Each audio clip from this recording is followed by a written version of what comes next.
Esse cara aqui é um mulherengo safado. Ele acabou se envolvendo com a mulher de um cara, digamos que barra pesada, e acabou mandando o protagonista de vala pra se vingar, né? O cara roubou sua garota, por que não, né? Bom, acontece que enquanto o protagonista estava em forma de espírito, uma mulher veio e lhe deu uma segunda chance através do sistema de vilão. Bom, e aí a história, né? E agora o protagonista tem que cumprir o seu papel de vilão nessa história, lutando contra o protagonista, mas cá entre nós, ele não aprendeu a lição, ele roubou a mulher do cara de novo. É claro que se vocês gostarem dessa obra, mete aquela bala no like, se inscreve no canal pra gente bater 100 mil inscritos e é claro, cara, comenta aí o que vocês acharam. Segue a gente lá no Instagram, o servidor do Discord tá aqui no comentário fixado pra vocês. E agora bora pro vídeo. O mangá começa nas proximidades de uma grande árvore onde dois garotos discutiam. Um rapaz erguia Yin Udao pelo colarinho, perguntando ao mesmo se ele sabia com quem é que ele estava se metendo. Enquanto o pobre coitado rebatia, perguntando se por acaso ele não era o lixo lá da família Zhang, esse alguém era Xiao Sheng, que com raiva manda o cara abrir bem os olhos, enxergar que ele estava falando com o Lorde do Palácio do Dragão. O Udao fica completamente de cara, perguntando ao rapaz se ele realmente era o Rei Dragão de quem estava falando. A verdade é que o Rei Dragão só queria uma vida simples e acabou se escondendo ali. Mas para isso, o nosso herói simplesmente supostamente cagou e acabou roubando a mulher do cara. E tudo que ele pôde fazer foi implorar pelo perdão dele. Mas com o tom maquiavélico que ele dispara que no seu dicionário de Rei do Dragão, a palavra perdão nunca existiu.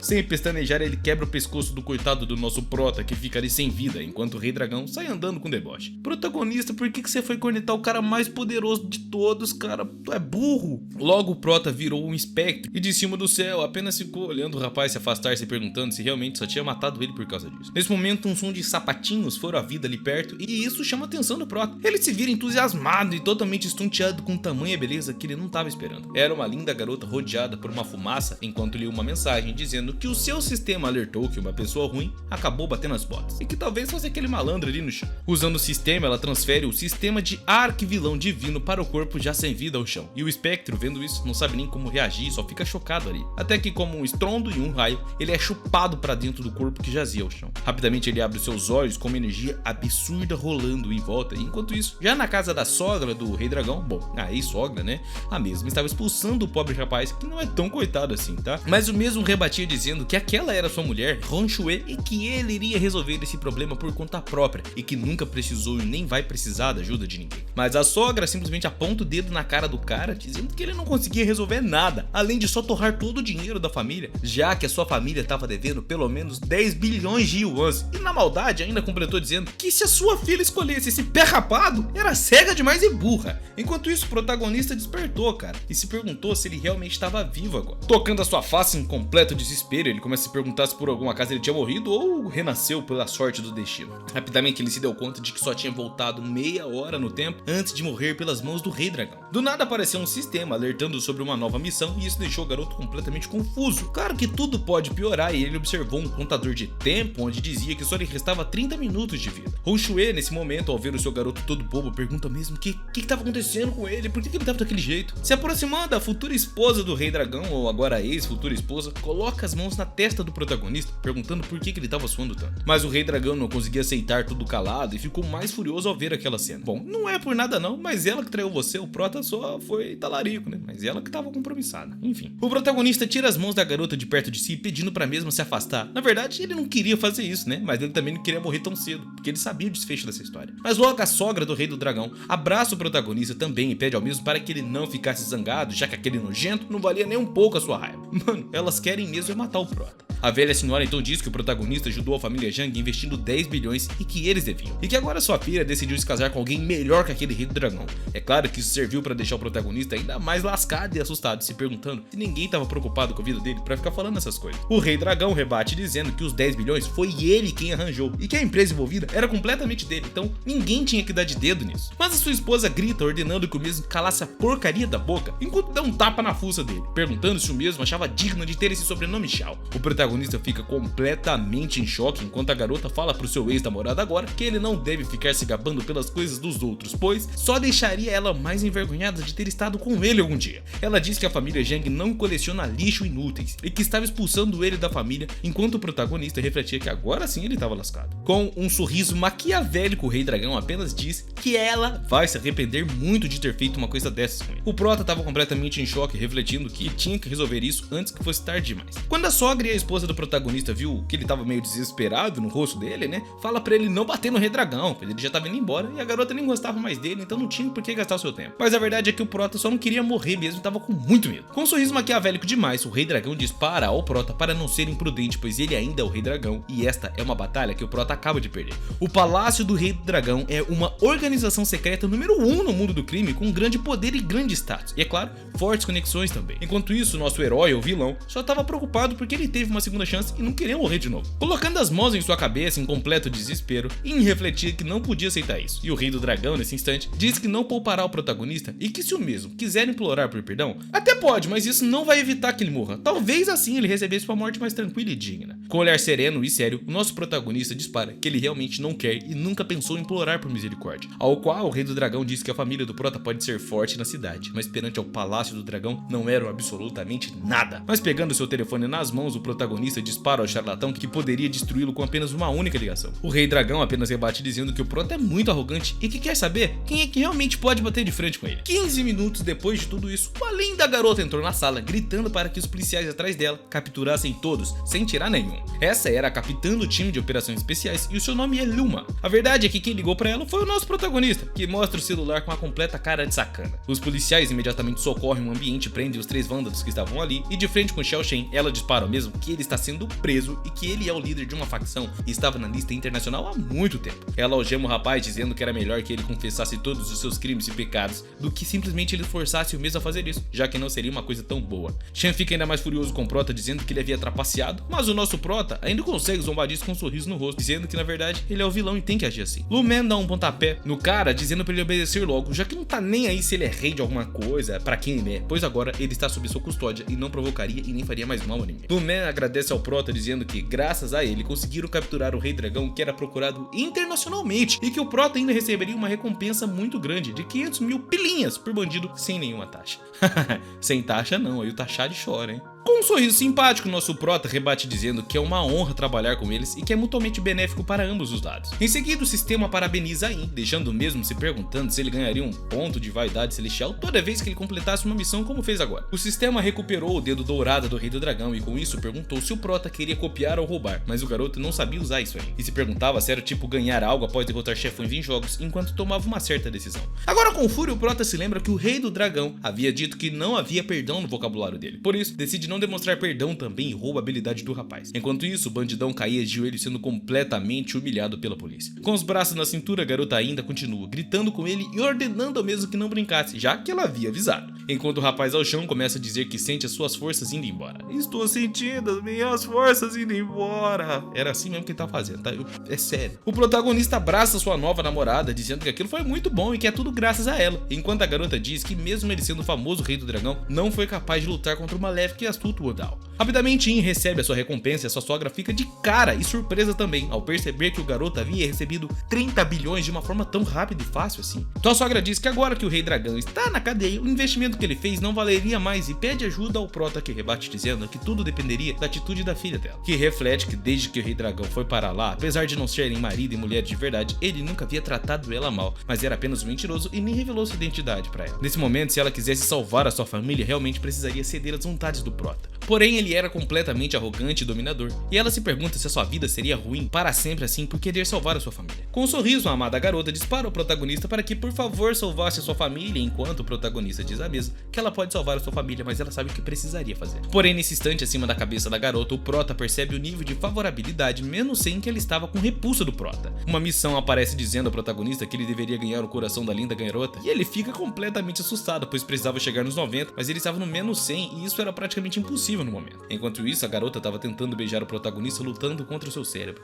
dizendo que ela só precisava beijar aquele canalha pelo bem da sua amada família. O protagonista diz que ela o odeia, mas tem que fingir que gosta dele e que isso com toda certeza deveria ser horrível, e a garota fica surpresa, dizendo que não odiava ele. Nosso protagonista, olhando nos olhos dela, pergunta se ela realmente estava falando isso do fundo do coração, e que investir 10 milhões era besteira e não era o cachorrinho dela, porém se forem falar sobre uma proposta de negócios ainda, tinha muita coisa para conversar. Apontando o dedo para cima, o protagonista diz que iria usar os 10 bilhões agora para adquirir adquirir o grupo Jang. E assim que a velha sogra ouve isso, ela fica completamente de cara com seus olhos marejados e arregalados, perguntando se ele realmente disse que iria adquirir esse grupo. Sua falsa namorada também fica perplexa, não acreditando que o protagonista acabou de falar, e a sua repulsa acabou de subir ou descer para menos 120. O prota então diz que sabe que é uma escolha difícil para eles, porém era o único caminho que eles tinham, e que quando pensarem sobre, deveria deixar a garota ir até a vila para assinar o contrato. Mas o aviso apareceu ao protagonista dizendo que o sistema acredita que o nível de favorabilidade estava caindo muito rápido, então ele deveria mudar a estratégia. Porém o prota, ignora por completo o sistema, dizendo para não se preocupar, pois ele era muito mais habilidoso a lidar com mulheres do que qualquer um nessa face da terra. Os eventos agora passam a se desenrolar em uma bela mansão ao lado do rio Jang, e um carro simplesmente luxuoso estava correndo pelas ruas, e tinha alguém muito importante para nós, hein? Era o nosso protagonista, que desce suspirando, dizendo que estava muito cansado, e que se soubesse que se cansaria tanto, não teria dado dia de folga para as pessoas que reverenciam mesmo, chamando de mestre. Ele joga seus óculos na mão de um dos seus subordinados e começa a dizer para King Gia sair de lá de dentro, pois estava com pressa. Acontece que a pessoa estava comendo uma maçãzinha e era uma linda garota de cabelos rosas que se chamava Su King Gia. Ao ouvir o protagonista, a garota dispara que não esperava que ele fosse chegar tão cedo, portanto não estava preparada a água para o banho. Mas analisando, o protagonista percebe que o nível de favorabilidade dela era alto e o seu amor era 90, mas ela estava assustada. Isso surpreendeu muito o nosso protagonista, pois ele não acreditava que a garota realmente amava ele, mas também não entendia por que ela estava com tanto medo assim. O protagonista pergunta o que houve com a mão da garota, que completamente em choque, retira sua mão meio envergonhada, dizendo que não era nada. As lembranças do protagonista lembram dele de um momento que ele foi completamente nojento com esta garota, ele foi grosseiro mesmo, ordenando que ela preparasse sua água para o banho imediatamente, e nesse dia ela ficou completamente chocada e os seus olhos se regalaram de horror ao ver o ódio no protagonista. Com vergonha mesmo, coloca sua mão sobre a face, refletindo que depois de morrer e lembrar daquele acidente fazia ele se sentir muito mal. Porém, isso era extremamente o que ele precisava fazer para cumprir o seu papel de vilão e cumprir o papel que o sistema queria que ele cumprisse. O protagonista põe a mão nos ombros da garota, dizendo que ele tem um quarto para meditação que ele precisa usar rapidamente, por isso ela tinha que limpar agora. A garota se retira dizendo que iria limpar, enquanto reflete que realmente precisava tratá-la melhor e que ele não deixaria ela viver com ele. Mais tarde, em seu quarto, o protagonista estava em posição de lótus, meditando em grande fonte de energia ao redor de seu corpo. O herói estava completamente concentrado e canalizando toda a energia, até que alguma coisa chama sua atenção. Era um barulho de um sapato passa perto do protagonista, mas ele continua com seus olhos fechados. Era uma garota de vermelho, a mesma que deu o sistema a ele. Aparece dizendo que mesmo que tenha ajudado o protagonista a abrir o seu cultivo, a velocidade dele era bem rápida e ele realmente era talentoso. Mas ela percebe uma coisa que chama atenção no protagonista, e era um colar que estava no seu pescoço agarrado. Aquela coisa era muito absurda. Nesse momento, o olho do protagonista estava repleto de energia e ele estava completamente forte. Depois de o protagonista meditar tanto a garota de cabelos rosas, Su chega ali dizendo ao protagonista que trouxe uma sopinha que ele havia pedido de ginseng. O rapaz olha para ela de canto sem dizer nada de primeira mão, e em seguida ele diz que mesmo com esse corpo incrível na frente dela, ela ainda foi capaz de aguentar por um ano inteirinho, e estava surpresa de que ela nunca deu em cima dele. A garota ficou completamente sem graça e envergonhada, e o protagonista rebate dizendo que ele só estava brincando, e a sopa estava uma delícia. Cara chato. Comenta aí, o que vocês estão achando desse protagonista aqui?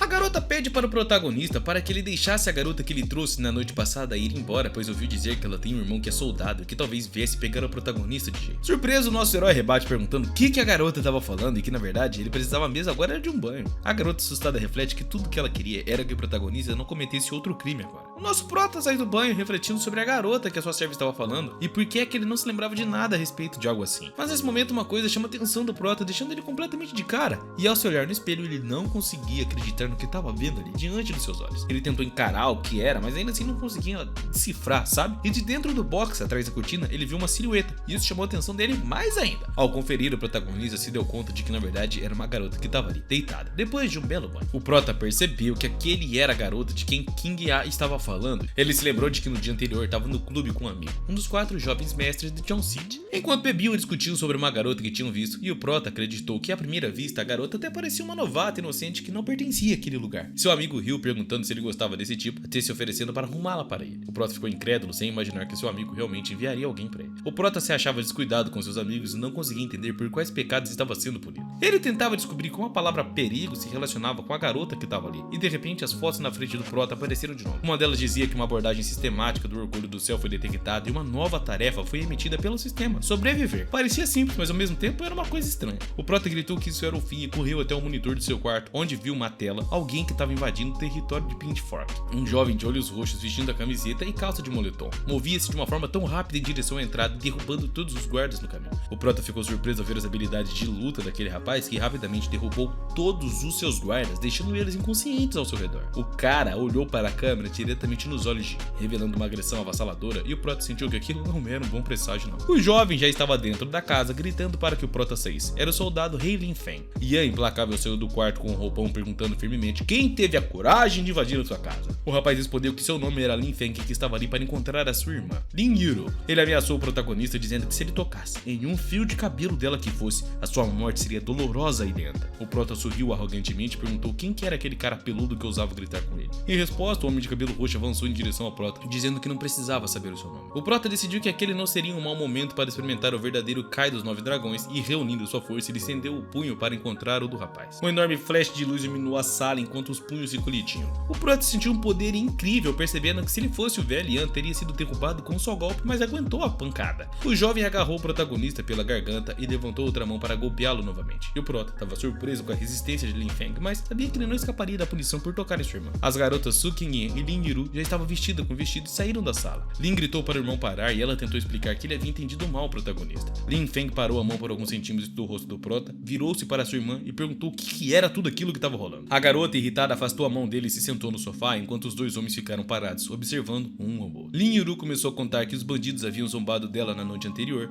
mas Su Qingyan a salvou e o protagonista não tinha nada a ver com isso. Ela explicou que havia acordado ilesa na cama de Qingyan e que ninguém a machucou. Mesmo assim, seu irmão não se convenceu, gritando que aquilo era impossível, pois que pessoas normais não enfrentavam tais situações. Elas deveriam ser enviadas para o hospital e não levadas para sua casa. O rei então disse que ela era uma doutora em ciências médicas, ao que o homem de cabelos roxos revirou os olhos, murmurando que não havia ninguém decente entre os ricos. Ele ainda não conseguia superar isso enquanto colocava uma taça de vinho na mesa. O Prota comentou que a garota não sabia distinguir entre o bem e o mal e comentou que seu bisavô foi honrado fundador do país. O seu avô serviu na fronteira e o seu pai trabalhou arduamente para administrar a província do Mar da China Oriental, e a sua mãe pagava bilhões em impostos todos os anos. E ele não conseguia entender por que o novato poderia manchar a reputação de 3 gerações da família, hein? O jovem ficou envergonhado com tudo isso e a garota correu até o irmão, colocando as mãos no peito dele, pedindo desculpas ao Prota e garantiu ao irmão que o protagonista não era uma pessoa ruim. Bom, é o que ela pensava, né? Mas esse era basicamente o papel dele. Completamente confuso e olhando para o chão, o jovem se desculpou, dizendo que estava enganado. Rapidamente ele agarrou sua irmã pela mão e a levou até a saída, dizendo que iriam embora. Mas a voz do Prota foi ouvida atrás dele, ordenando que parasse. O jovem mestre perguntou quem lhe permitiu sair, franzindo a testa. E Lin Feng perguntou o que mais ele queria deles. O Prota disse que eles haviam ferido gravemente 4 de seus guarda-costas e queriam sair sem pagar. Feng respondeu que reembolsaria as despesas médicas, mas ainda assim irritou o protagonista, que começou a gritar furioso que Feng não poderia simplesmente reembolsar os guarda-costas. Se a irmã de Feng fugisse, ela se tornaria dançarina para ganhar dinheiro e alguém naquela família precisava de grana. Lin Feng olhou para sua irmã, que cruzou os braços e abaixou a cabeça olhando para o chão, e pediu desculpas ao irmão, explicando que viu trabalhando arduamente para cobrir os custos da cirurgia de sua mãe e decidiu ajudá-la a aliviar esse fardo. Cerrando seus punhos, Feng murmurou irritado sobre tudo que estava acontecendo, e também murmurou que não se deve rir dos jovens pobres. Seu discurso foi interrompido pelo protagonista, que zombeteiramente comentou que não se deve rir dos pobres da meia-idade e nem dos velhos pobres, e que os mortos são melhor que os pobres. Que isso, Prota? Que desumildade total é essa? Ele então fez uma oferta a Feng. Não só cancelaria os pagamentos da compensação aos guarda-costas, mas também lhe daria 1 milhão. O protagonista estendeu um belo cartão de visita preta, dizendo que Feng seria o seu guarda-costas pessoal. E Lin ficou irritado e começou a gritar que depois de sair do quartel jurou nunca mais servir por dinheiro. Lin Yuru tentou argumentar com o irmão, dizendo que o caráter dele não pagaria a operação da mãe e não era mais possível adiar a operação, insistindo para que o irmão pegasse o cartão. Aliviado da raiva, Feng pegou o cartão e disse ao protagonista que era um bom homem e que agora ele, Lin, estava ao seu serviço. Bom, e o protagonista viu um sistema aparecendo de novo, dizendo que a tarefa foi concluída e a recompensa era o soldado rei, com uma lista repleta de atributos como táticas, combate, tiro, escalada, paraquedismo e muito mais. Outra plaquinha apareceu indicando que, devido ao grau de devoção do seguidor servinte, era temporariamente impossível obter pontos de orgulho celestial. O recebimento seria possível se o grau de devoção do seguidor chegasse a 100. O verdadeiro Ki dos 9 dragões, combinado com os atributos do rei dos soldados, era simplesmente invencível. O Prota percebeu que a recompensa aleatória era excelente e que os pontos do orgulho do céu eram extremamente valiosos e não deveriam ser desperdiçados de tal forma. O irmão e a irmã se curvaram e agradeceram pela generosa quantia, prometendo retribuir ao cavalheiro por isso. Enquanto isso, o Prota notou uma linha acima da cabeça de Feng, indicando o nível de devoção de 20 equivalente a 2. Ele decidiu que isso era mais ou menos uma ordem sobre a sua irmã e a situação era melhor para ela, que estava no grau 60, equivalente à adoração, o que surpreendeu muito ao jovem cavalheiro. Então as telas caíram novamente, revelando que Yan recebeu uma nova tarefa: capturar a orgulhosa filha do céu, Lin Yuru. A recompensa seria mais um ponto do orgulho do céu e o talento de avaliação do tesouro. O requisito era obter um grau de localização do lado oposto para 95, e o Prota se sentiu envergonhado por uma garota tão ingênua e por fim soltou o irmão e a irmã. Eles se despediram junto com Qingyan, que queria se cuidar no caminho. Yuru foi convidada a vir para casa com mais frequência e o protagonista abraçou sua assistente, agradecendo pela ajuda, dizendo que sem ela, Lin Feng teria rasgado o protagonista protagonista em pequenos pedacinhos. Uma escala de atitude em relação ao mestre apareceu em cima da sua cabeça, agora indicando um grau de 80, o que significava afeto. No entanto, ela empurrou o protagonista dizendo que essa seria a última vez e ela conhecia bem o prota, e mesmo ele sendo terrível, não deveria cruzar fronteiras. Rin ficou surpreso ao ver o grau de localização cair imediatamente para 80 e o status de se apaixonar desaparecer por completo, percebendo que King havia entendido mal. Enquanto isso, Lin Yuru apressava o seu irmão, dizendo que depois de levar a sua mãe ao hospital deveria se apressar para o trabalho com mistério, pois era impossível se atrasar no primeiro dia. Mas o seu irmão estava irritado porque ela estava falando sobre isso com o Sr. Rin. Desde que voltou, ele acreditava que ela estava fascinada por aquele homem e Feng disse a Yuru para não se aproximar dele, pois tinha uma má reputação. A garota respondeu que eram apenas rumores gerados por pessoas invejosas e que na verdade o prota não era mau. O diálogo deles foi interrompido pelo impacto de uma caçamba de uma escavadeira na parede. O homem corpulento com um moicano branco estava sentado na lança do veículo e informou à família que o prazo para a mudança havia expirado e o prédio agora seria completamente demolido. Ele segurava uma pá na mão, ameaçando que se não saísse seriam enterrados vivos sob as ruínas. Feng correu em direção a eles, gritando que veriam quem se atreveria a demolir a sua casa em sua presença. No entanto, Yuru bloqueou seu caminho, dizendo aos homens que não estavam se recusando a se mudar, mas que a taxa de realocação oferecida era várias vezes menor do que o normal. O homem com o moicano ficou bravo, perguntando se eles tinham medo da morte. Então a mãe idosa deles apareceu e se desculpou pelos filhos, dizendo que eles não entendiam muito e que não havia necessidade de discutir. Ela afirmou que concordaram com a demolição e que se mudariam de imediato. O homem, em resposta, chutou a mulher na cabeça com toda a força. Lágrimas surgiram nos olhos de Feng, que entrou em choque por alguns segundos, mas então voltou a si abruptamente. Lin Feng pairou sobre o homem que ousou bater em sua mãe e ameaçou acertá-lo, mas o homem respondeu que não teria problema em jogar o prota atrás das grades, sorrindo e dizendo que cuidaria da irmã dele e da mãe depois. O pensamento de se controlar passou pela mente do cara, pois ele não podia ir pra cadeia agora, pois não tinha ninguém para proteger as suas mulheres da vida. O valentão riu ainda mais, dando um tapa na própria bochecha, dizendo que Feng deveria acertar aquele lugar. No entanto, antes que ele pudesse continuar, o homem foi nocauteado por um golpe certeiro de ninguém menos, ninguém mais do que o próprio protagonista. E imediatamente se endireitando após o golpe, o prota disse que não podia mais ficar parado vendo Feng sofrer. A irmã de Feng ficou feliz em ver o protagonista, mas ele não franziu a testa. Feng perguntou ao Adal o que ele estava fazendo ali e o cavaleiro respondeu que ele estava cansado de esperar o seu guarda-costas pessoal vir trabalhar e decidiu visitá-lo em casa para descobrir o que estava atrasando ele. Então o homem insolente acordou e se levantou, gritando com raiva para saber quem é que se atrevera a bater nele. No entanto, ao ver quem estava ao seu lado, os seus olhos se arregalaram de horror e com a voz trêmula sussurrou o nome do gentil homem, imediatamente mudando seu tom ameaçador. O homem começou a rastejar e perguntar o que havia acontecido e por que ele tinha vindo para aquela casa. Apesar do medo, ele não perdeu a oportunidade de ser hipócrita, perguntando ao jovem mestre se ele se lembrava dele. O homem se apresentou como Sang Biao e disse que era um membro da família Jung, relembrando que uma vez havia limpado o sapato do prota. Nesse momento, Lin Feng ficou chocado ao perceber que na frente dele estava um membro da família Zeng, uma das 4 grandes famílias. Sorrindo pacificamente, o Adal disse que agora entendia porque o rosto do homem lhe era familiar. Ele se abaixou, pegou uma chave inglesa bem grande e perguntou ao homem loiro se aquilo era dele. O homem, também sorrindo de uma forma doce, confirmou que a chave era dele e não perdeu a oportunidade de brincar, dizendo que o prota não reconheceu e agora vai ficar rico por causa disso. Quando o Adal perguntou ao homem por que ele era tão amigável com aquela banda, Feng respondeu com raiva que todos eles eram iguais, mas então ele virou a cabeça para uma foto caída nas proximidades e com gritos altos disse que aquele homem loiro havia enlouquecido o protagonista, atingindo com a mesma chave inglesa. Cada golpe ele declarava que o homem era mau por ter ousado bater em uma idosa. E quando o jovem mestre finalmente parou,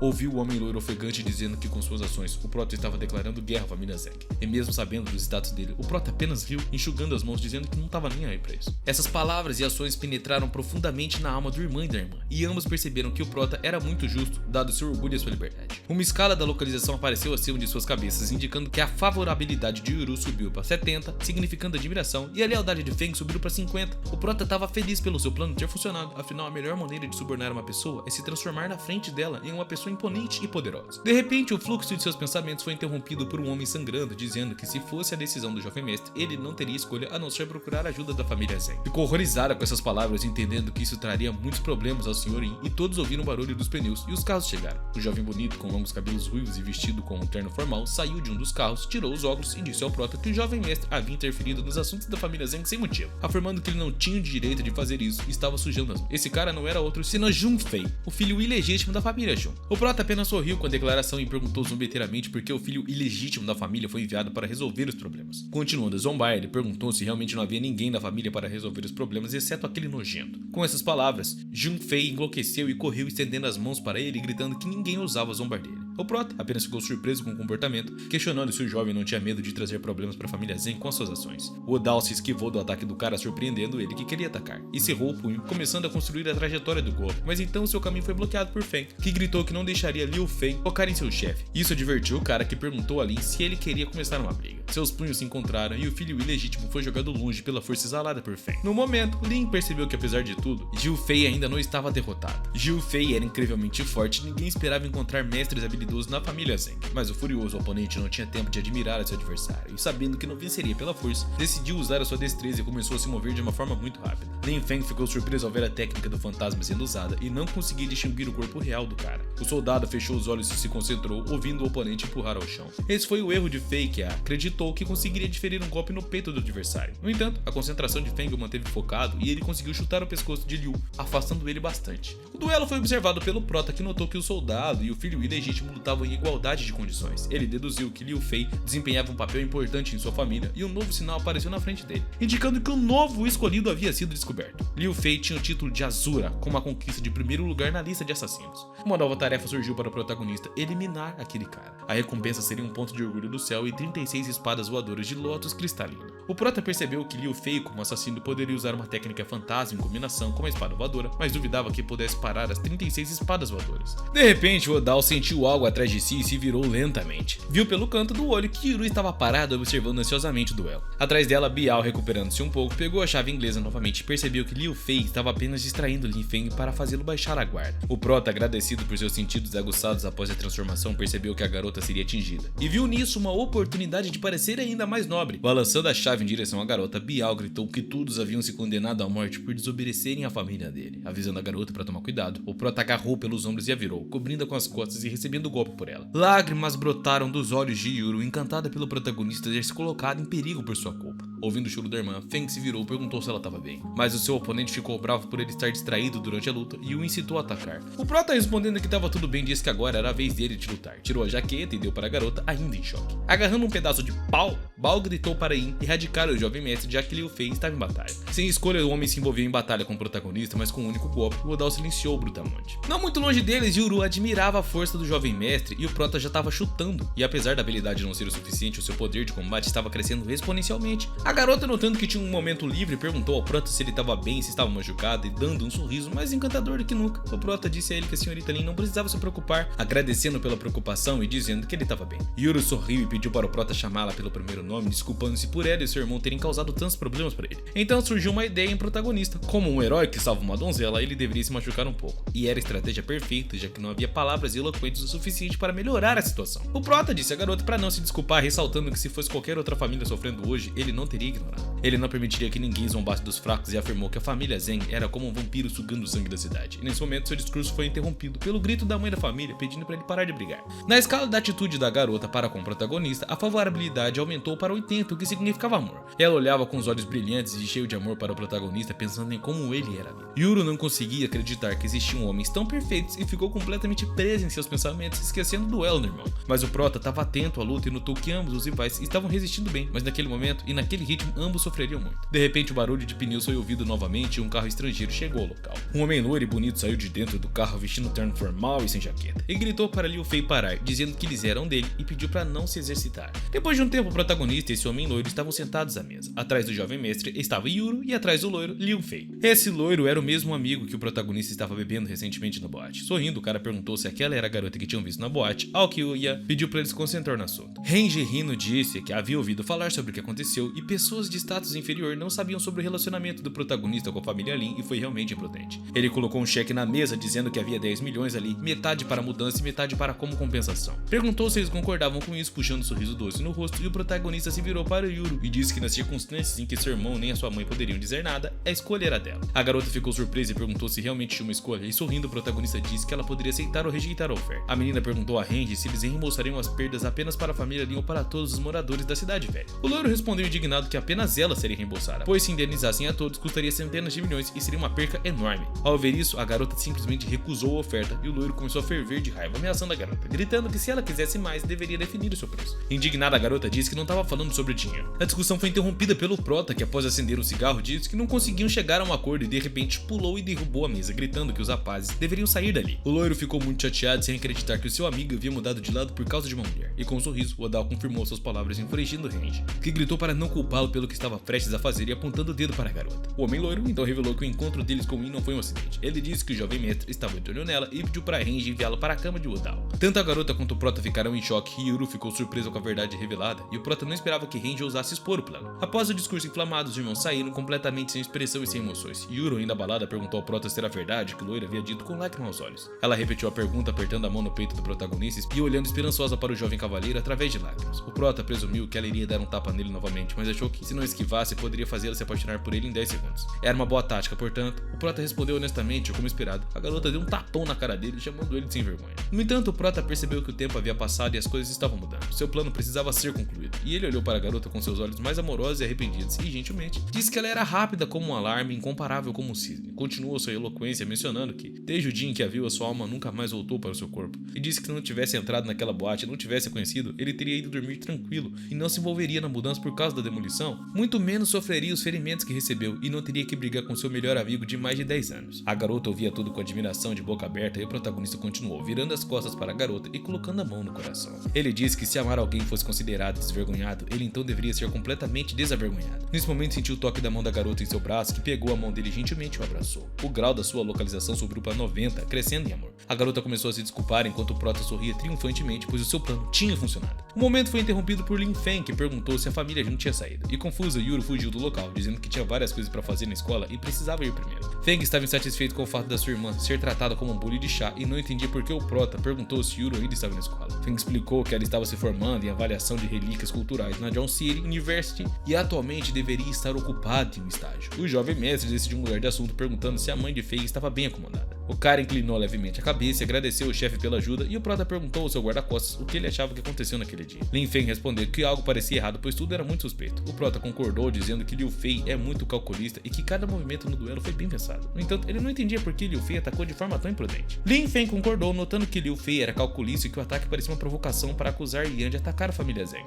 O prota acreditava nisso e estava feliz com a situação, pois era um bom motivo para brigar com a família Zheng. Ele acreditava que a família teria grandes problemas e por isso negaria qualquer conexão com eles. E observando calmamente o desenvolvimento dos acontecimentos, Lin Feng disse que o chefe era muito sábio e o prota viu que a escala de respeito acima da cabeça de Feng havia subido agora para 60. O Dao perguntou ao seu guarda-costas se em uma luta até a morte ele poderia derrotar Liu Fei e qual seria a chance de vitória. Pensando nisso, Feng disse que sem arma, os dois não eram inferiores um ao outro, mas notou que os dedos de Liu Fei estavam cobertos de calos, provavelmente indicando que ele era especialista no manuseio de armas. E Feng não conseguia descobrir que tipo de arma ele usava, mas o prota respondeu ao jovem que usava facas de arremesso. A escala de lealdade de Li Feng aumentou para 70, evoluindo para admiração. Feng disse que o chefe era um verdadeiro super-homem e lembrou que a pose de Liu Fei era perfeita para um atirador de facas, pois se ele usasse facas, a melhor arma contra ele seria uma breve pistola. Com essas palavras, o prota levantou o dedo, aprovando a escolha de Feng, dizendo-lhe para providenciar isso. No entanto, Feng disse que o controle de armas era forte no momento e conseguir uma arma seria muito difícil, ao que o prota respondeu que não haveria problemas quanto a isso, pois ele conseguiria dar um jeito. O Dao podia acalmar as suas preocupações sobre isso, e do outro lado da cidade, dois irmãos estavam jogando pedras na água, e Feng lembrou-se de como eles costumavam jogar pedras para passar o tempo. O ruivo disse que deve ter sido difícil para a família Jun todos esses anos. Inspirado, ele disse que agora deve sua vida a Feng, portanto tudo que ele fez por ele valeu a pena. No entanto, não entendia por que Lu se juntaria à família Jun. Infelizmente, mas também com raiva, Liu Fei explicou que naquela época sua mãe não foi reconhecida e foi torturada até a morte por ser dançarina. Agora, ele estava de volta para trazer e fazer toda a família Zheng pagar por isso. Ele comentou que Zhong Renji tinha cérebros de galinha. O loiro não estava explorando o mercado e o projeto de reconstrução da cidade velha, e era uma carta na manga isso. Liu Fei mencionou que o velho teria um banquete de aniversário em alguns dias, e quando chegasse a hora, ele próprio tiraria Zhong do jogo. No entanto, segundo rumores, o protagonista tinha muito poder e Liu ouviu dizer que até o Rei Dragão caiu nas mãos do jovem mestre. Portanto, Liu Fei e Biao teriam que se defender. O homem loiro com o moicano garantiu a Liu Fei que evitaria entrar em contato com o protagonista no futuro. Então o ruivo perguntou se ele realmente havia encontrado a pessoa que seu irmão havia pedido e Biao respondeu que a busca ainda estava em andamento, mas já havia algumas pistas. Depois de um momento de silêncio, o jovem se afastou um pouco mais de sua assistente e olhou para uma foto, e ele não conseguia descobrir de onde aquela garota estava. Durante todos os anos de estudo no exterior, nunca parou de pensar nela por um dia sequer, e dessa vez definitivamente não a deixaria escapar. E a garota da foto, pasmem, era Su Qingye. Enquanto isso, na vila de Yudao, o dono voltou para casa e foi recebido de joelhos por uma garota de cabelo rosa que lhe entregou chinelos e o ajudou a tirar uma jaqueta, enquanto dizia que a família Zhang enviou convites para o banquete de 60 anos de Shen, chefe da família Zhang. O jovem mestre sugeriu que eles fossem juntos para que Su Qingye pudesse acompanhá-lo à noite. Ele a lembrou que faltava menos de meio mês para o término do contrato, então quando houvesse a comemoração, ela estaria livre. Ele disse que quando o pai de Qingye pagou a dívida de 3 anos, ela se tornou a sua empregada contratada, e agora o prota estava grato a ela por ter cuidado cuidado dele todos esses anos e a libertaria do acordo com o acordo. King largou a jaqueta e o abraçou chorando, dizendo que restava apenas 14 dias, 8 horas e 42 segundos. À noite, na propriedade da família Zeng, muitos convidados estavam presentes em vários vestidos de noite. Entre eles estavam Udall e King. Ele estava vestido com um terno preto rigoroso e ela com um vestido curto com um cinto sob a franja, e os seus lindos cabelos rosas estavam arrumados em um penteado alto. Exclamações de admirações pela beleza do casal eram ouvidos de todos os lados, e alguém desejou ao jovem mestre e à patroa um bom dia, bebendo champanhe e abraçando. Em algum lugar no meio da multidão, alguém perguntou ao Sr. Yin se havia trazido sua noiva, e elogios sobre a beleza da senhorita foram ouvidos. A garota começou a se indignar, tentando refutar os boatos e dizer que não era a senhorita Yin e que não tinha qualquer relacionamento com o jovem mestre, mas as suas refutações foram interrompidas pelo próprio Udall, que sussurrou perguntando se ela não gostava dessa situação. Corando, a garota respondeu que não se importava com esse arranjo, mas o constrangimento tomou conta dela, pois sabia que em breve o deixaria. Então o homem loiro veio até eles com a sua linda acompanhante, Ryu Ozu. Ele cumprimentou Udall e King com medo e agarrou a mão do prota. O loiro disse que havia ouvido falar sobre como o jovem cavalheiro aquecia as mãos do infortúnio de outra pessoa. A família Jung estava reunida e foi então que percebeu que Renji se referia a ele, comentando que os sonhos do jovem mestre não se realizariam naquele dia, pois durante o banquete ele herdaria oficialmente a liderança da família Zeng, e a partir daquele momento seria o responsável por proteger o clã e também Ryozu. Renji advertiu que se ele, o protagonista, tentasse maltratar alguma garota de novo, o prota não poderia culpá-lo por ser rude, e foi então que Ryu entrou na conversa, afirmando que a Jump Corporation poderia reerguer-se sem ele, e que os planos traiçoeiros do prota não teriam sucesso. Contudo, Udall apenas zombou de Kane, dizendo que não demoraria até que ambos se ajoelhassem diante dele e implorassem. Em resposta, o loiro declarou que preferia morrer ali mesmo do que ter que implorar ao protagonista. Ryu também interveio, afirmando que nunca se curvaria a um bastardo tão arrogante. O gongo soou e todos se sentaram em suas mesas, marcando o início da celebração. O herói da ocasião apareceu e começou seu discurso agradecendo a todos por terem vindo ao seu banquete de aniversário. O chefe da família Zhang, que estava em uma cadeira de rodas, continuou seu discurso, mencionando que já estava avançado em idade e que a sua saúde piorava a cada dia. Ele pediu a todos os presentes que testemunhassem sua decisão de renunciar ao cargo e de passá-lo para o seu filho. A escolha estava entre Zheng Renji, o primogênito da esposa principal, e Liu Fei, o filho ilegítimo. Após uma pausa dramática, ele finalmente anunciou que a escolha havia caído sobre Liu Fei, e agora ele era oficialmente o novo chefe da família. Renji ficou surpreso, pois esperava que fosse o escolhido como herdeiro. Exclamações de indignação ecoaram pela multidão, e muitos não conseguiam entender como o cargo de chefe da família poderia ser passado para um filho ilegítimo. Mesmo que Renji tivesse suas falhas, ele não conseguia saber como perdeu o direito de ser o herdeiro. O loiro ficou furioso e gritou, perguntando por que o velho ainda não havia morrido, acusando ele de estar perdendo juízo. Ele não conseguia aceitar o cargo de chefe tivesse sido dado ao filho ilegítimo. Seus gritos, no entanto, foram interrompidos por Liu Fei, que lhe desferiu um golpe no rosto, jogando ele para longe. Fei, com um sorriso frio, aconselhou o irmão a se acalmar, lembrando ele que era aniversário de seu pai e que ele deveria ter o mínimo de decência. Enquanto isso, o prota observava seu amigo, enquanto King, ao seu lado, perguntava se Liu Fei realmente havia retornado. O prota voltou a sua atenção para ela, notando que a garota estava pálida, mas não conseguia entender o motivo. Nesse momento, um sinal apareceu diante do prota, informando que uma nova tarefa havia sido emitida. A tarefa paralela consistia em conquistar a amada filha do céu, Sukingia. O requisito para a conclusão da tarefa era alcançar um grau de aceitação de 98 por parte dela. A recompensa seria mais um ponto de orgulho do céu e o talento da medicina moderna. O protagonista percebeu tudo o que estava acontecendo ali, mas o jovem cavaleiro não conseguia entender a origem do chapéu verde. Na China, um tal chapéu verde era um símbolo de traição, referindo-se a alguém que foi traído. Enquanto isso, Liu Fei continuava a golpear o seu irmão, que correu para tentar salvar o filho, mas ordenando que Fei o deixasse. Porém, foi empurrada pelo homem ruivo caindo ao chão. A multidão começou a murmurar sobre a audácia de um filho ilegítimo atacar o filho mais velho, algo considerado inaceitável. Shang estava indignado e não conseguia acreditar que o chefe havia permitido que um bastardo tão insolente como Liu Fei estava se tornando o herdeiro. Ao observar a postura confiante de Liu Fei, tanto quanto o protagonista percebeu que o jovem tinha um apoio forte, o que explicava sua calma inabalável. Com um gesto de mãos, o ruivo ordenou que levantassem o seu irmão e logo em seguida apareceu um homem de moicano trazendo um outro cara amarrado. Este homem era Zhang Ren, o mordomo da família Yin. Liu Fei com firmeza ordenou que o mordomo se ajoelhasse e alguém na multidão murmurou que eles estavam ali por um motivo importante, então Liu Fei tomou a palavra. Ele revelou que havia descoberto que a morte súbita de sua mãe foi causada por envenenamento e que o responsável por isso era Zhang Hui. O motivo era que a mãe de Liu Fei havia descoberto o caso entre a esposa do chefe e o mordomo. Zhang ficou pálido enquanto o mordomo tremia de medo e Liu Fei continuou revelando a verdade ainda mais chocante. Zhang Renji, supostamente o filho mais velho e herdeiro legítimo, não era o primogênito da esposa principal da família Jung. Na verdade, ele era o filho ilegítimo da senhora, da família e do mordomo. A multidão ficou em alvoroço, chocada com a revelação, e o protagonista, que não esperava um drama tão intenso naquela reunião familiar, observou incrédulo. O cara tava até comendo uma pipoquinha, tipo aquele meme do Michael Jackson. Era como se naquele momento todas as mentiras viessem à tona e as verdades fossem expostas. O loiro furioso gritou que aquilo não era absurdo, insistindo que ele era o verdadeiro filho mais velho. No entanto, o ruivo, o implacável, sugeriu que ele olhasse os resultados de um teste de paternidade de DNA. No pedaço de papel que Liu Fei mostrou a todos, estava claramente escrito que não havia qualquer prova de paternidade. O choque tomou conta do loiro, que começou a gritar e chorar, sem entender como que aquilo estava acontecendo com ele. Recentemente, ele havia colocado suas esperanças em seu patrono, percebendo que havia falhado. Ela culpou Yin Yudao, que havia previsto tudo desenrolar dos acontecimentos. Na opinião dela, tudo aquilo era culpa dela e o chefe da família, tomado pela raiva, anunciou que a partir daquele dia, Randy perderia o sobrenome Jun e seria expulso da família. Ordenou que deixassem a casa imediatamente e decidiu também se divorciar da sua esposa. Shen, que seria expulsa sem nada, ficaria calada. Os servos amarraram a esposa ao mordomo e estavam prestes a arrastar o loiro para fora quando o ex-herdeiro caiu de joelhos, chorando e implorando ao pai para não expulsar. Ele argumentou que afinal fora criado por ele durante todo aquele tempo, suplicando para poder ficar, e Liu Fei,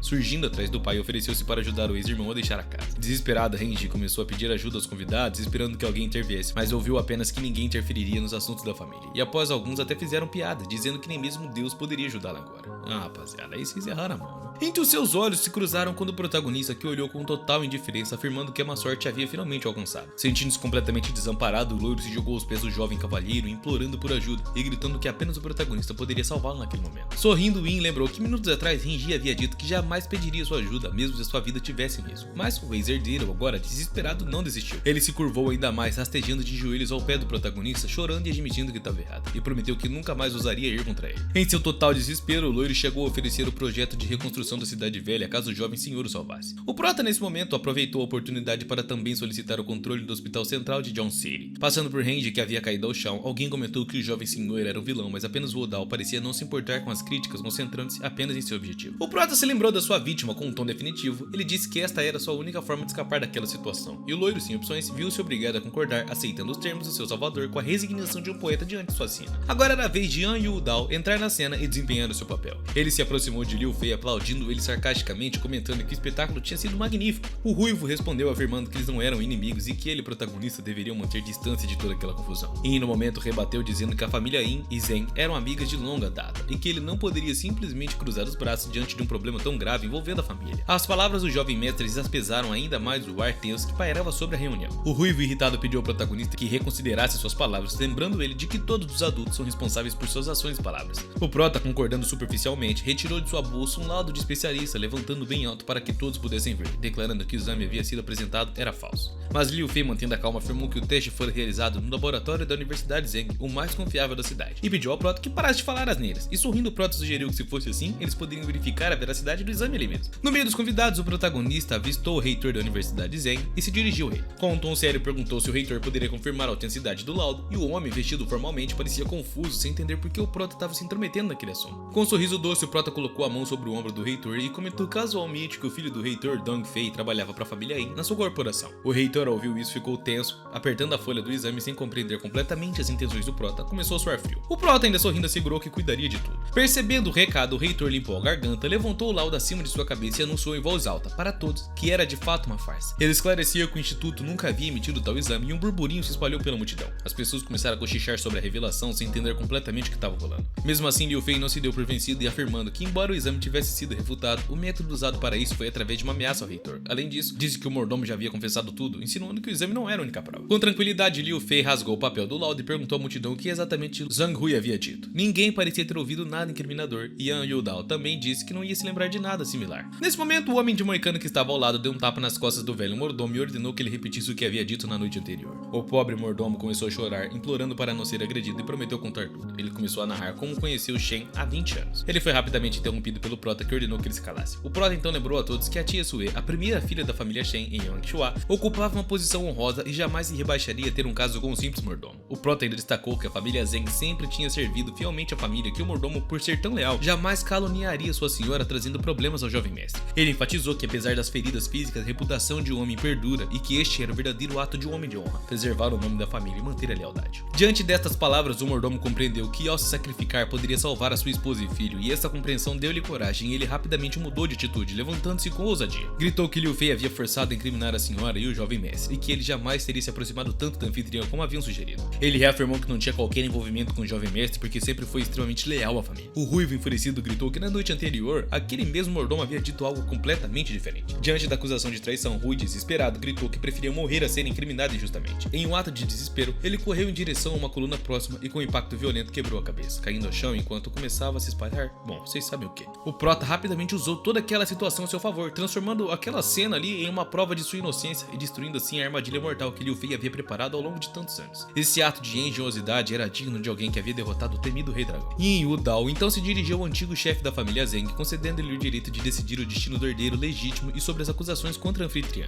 Ele afirmou com um sorriso tranquilo que a família Yin não interferiria e nem influenciaria de qualquer forma essa decisão. E Liu Fei, no entanto, estava furioso. Ele sabia que apesar de seu jogo hábil, o protagonista havia virado a situação contra ele e aí estava claro agora que o vilão havia vencido. Em resposta ao que estava rolando, o chefe da família ordenou que Liu Fei fosse expulso da casa, declarando que ele não era mais parte da família Zeng. Guardas se aproximaram do ruivo para removê-lo, mas ele os afastou com um empurrão e, determinado, caminhou em direção até a anfitriã, agarrou-a pelo pescoço e a ergueu do chão, declarando que não se importava com os escândalos ou a posição de líder da família Zeng. Ele só havia retornado por uma coisa: vingança. Enquanto apertava o pescoço da mulher, um grito angustiado ecoou na sala, vindo do loiro que, em prantos, chamou-a de mãe. Sussurros surgiram da multidão comentando sobre a crueldade da cena, enquanto o Prota observava com total indiferença, murmurando apenas que era uma pena. Nesse momento, o chefe da família agarrou o peito, sofrendo um colapso. Seu filho correu em sua direção desesperado, gritando que o pai não podia morrer, e com uma voz fria, Liu Fei zombou, chamando o velho de patético por estar com tanto medo da morte. Em seguida, se virou para o protagonista, determinado a se vingar daquele que havia impedido ele de herdar a família Zeng legitimamente. Mas o Prota, sem mostrar nenhum medo, respondeu que falar de vingança era inútil, insinuando que Liu Fei não estava realmente preocupado com as centenas de bilhões de bens que a família Zeng tinha. O jovem mestre chamou ele de hipócrita, mas o ruivo enfurecido avançou e agarrou o Prota pelo pescoço, dizendo que ele falava demais para alguém que morreria em breve.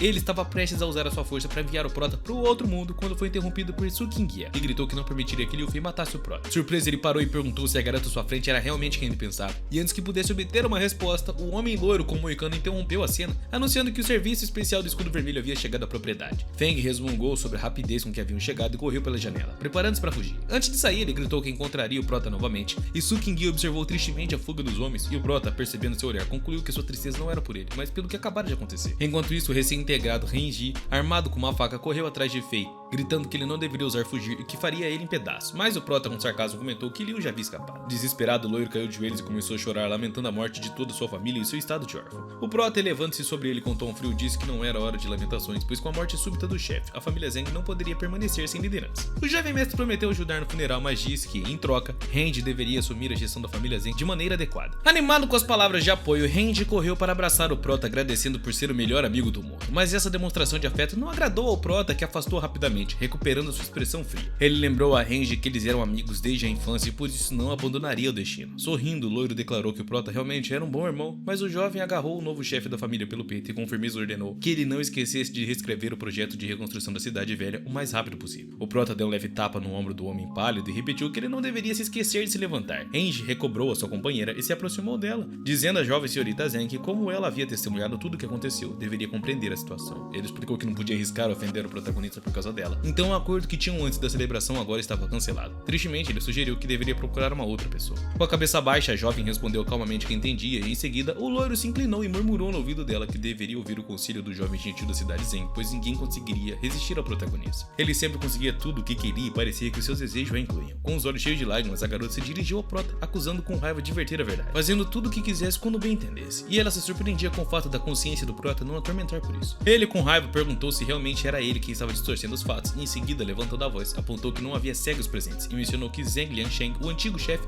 não havia percebido a verdade que estava bem diante de seus olhos por tantos anos. E continuou explicando que a família Shen era tão poderosa que se a família Zeng tivesse rejeitado Shenzhou e eliminado Renji, certamente enfrentariam a retribuição do Shen. Zeng Liansheng estava em uma situação desesperadora e, para preservar a sua frágil reputação, decidiu seguir um caminho difícil. A tarefa do Prota era apenas ajudá-la a realizar isso e nada mais. As duas jovens olharam para o protagonista chocadas com o que ouviam, e a ex-companheira de Renji não acreditava nas palavras do Prota, começando a gritar, afirmando que Zeng Liansheng jamais sacrificaria o herdeiro legítimo da família apenas para se salvar. Ela o acusou de estar delirando, mas o Prota respondeu que os ancestrais de Zeng Hui descendiam do segundo filho do oitavo ancestral do clã Zong, que compartilhavam o mesmo sangue com Zeng Liansheng. Zeng Renji e Liu Fei tinham o mesmo sangue da família Zeng correndo em suas veias, e ele perguntou à jovem quem ela escolheria, se estivesse no mesmo lugar de Zeng Liansheng, Zeng com um forte apoio, ou Liu Fei, cuja mãe era uma dama da noite. Uma balança imaginária apareceu sobre a cabeça da jovem, simbolizando a ponderação de sua escolha, e após um momento de reflexão, ela murmurou suavemente suavemente sobre o que teria escolhido Renji. Ela mesma se surpreendeu com o quanto o prota sabia, como se ele fosse o próprio cara da sabedoria. Kingia e o protagonista voltaram então para a vila e o protagonista instruiu a garota a seguir em frente, pois ele ainda precisava conversar com Liu Feng sobre algo. A garota de cabelos rosas obedeceu e entrou na casa, deixando o prota sozinho. Assim que a garota saiu, o guarda-costas pessoal do protagonista começou a bombardeá-lo com perguntas, perguntando se algo havia acontecido com a Nora, pois ela parecia estar com medo de alguma coisa. Observou que King havia dirigido em silêncio o caminho todo e parecia confusa, e o patrão respondeu com um leve sorriso que entender as mulheres era muito complicado, mas que os rapazes não precisavam se preocupar com isso. Chegando no carro, o protagonista disse a Feng para não se preocupar com a garota e que queria mostrar algo para ele. No porta-malas do carro luxuoso havia uma pequena pasta, e ao abri-la, revelou ser o conteúdo ali em Feng. Os olhos do homem de cabelos violetas se iluminaram ao ver o que havia dentro. Uma bela, poderosa e rara pistola Desert Eagle. A famosa Deagle. Admirando a arma, o jovem perguntou onde o protagonista havia conseguido uma coisa tão especial. Com um sorriso, o rapaz respondeu que os montanhistas tinham seus truques. Lin Feng, com um brilho nos olhos, acariciou a arma, lembrando-se dos seus dias no exército, e lamentou o fato de não poder portar armas e mostrar a sua precisão. O prota, em resposta, entregou-lhe um pequeno cartão de plástico com uma permissão para portar armas. Lin não conseguia acreditar no que estava vendo e o chefe já havia resolvido todos os seus problemas. Yin Udao, sorrindo, explicou que reclamou com seu avô que estava sendo intimidado e o avô lhe deu a permissão imediatamente. Lin, ainda em descrença, comentou que ninguém jamais ousaria ofender o jovem. No entanto, a conversa dos dois foi abruptamente interrompida por um grito alto, vindo de dentro da casa. Uma garota gritava que não queria algo e rapidamente Lin Feng pegou a arma e começou a escalar as paredes da casa em direção à janela de onde o grito vinha. O rosto do protagonista congelou em choque enquanto observava a cena se desenrolar com um misto de susto e tensão. O cara entra perguntando à garota o que foi que aconteceu e a mesma ao vê-lo fica de cara. E muito surpresa também. Dava pra ver o medo em seus olhos. Muito nervosa, ela disse que talvez ela tenha só ficado com medo pois viu uma barata, já que ela morria de medo dos insetos. O rapaz até acredita e fica meio sem graça, também dizendo que iria pedir alguém para que se livrasse desses bichos nojentos. Mas logo mais alguém chega na sala causando ainda mais tumulto. Era o nosso protagonista que dá uma brincada dizendo que ele não acha que foi uma barata não. Sugere que talvez fosse até alguma coisa pior, como se fosse um verme, um rato. Claro que fazendo uma analogia talvez. Rapidamente o protagonista segura uma das mãos da garota e questiona ela perguntando como podia ter cinzas de cigarro no cinzeiro de charuto, já que ele nunca fora tão porco nesse nível. Mas a garota rebate a pergunta do prota apenas reclamando que ele estava apertando demais o seu pulso. O protagonista comenta que as cinzas de cigarro era recente, já que até o vento estava levantando elas. Mas a garota diz que era porque o vento estava muito potente. Nosso herói, cansado de tudo, empurra a garota para longe e pede para que ela explicasse porque toda aquela areia de praia estava ali, já que era a areia que ficava na parte de trás da casa deles. Com o olhar maquiavélico, o protagonista pergunta se o antigo amor de infância dela estava ali na casa dele agora. E a garota, completamente em choque, começa a dizer que não estava não e que o protagonista estava entendendo tudo completamente errado e que deveria esperar um pouco, respirar e ouvir o que ela tinha a dizer. Mas o herói pergunta como é que ela ousava vir até a sua casa e bagunçá-la formando energia em sua mão. Ele grita que a garota apenas estava procurando uma forma de morrer e lança magia contra ela. Mas o golpe causa estilhaços que atingem um careca que estava ali, que tomou sem saber o porquê. O Asura, nesse momento, grita por seu irmão completamente desesperado de cima do lustre e o protagonista até se surpreende com tal cena. O cara desce completamente em choque e corre até o seu amigo muito enraivecido, enquanto o sistema começa a alertar o protagonista que ele devia fugir, pois o Asura havia enlouquecido de vez. Ele corre para cima do prota lançando adagas, dizendo que o mesmo pagaria com sua própria vida.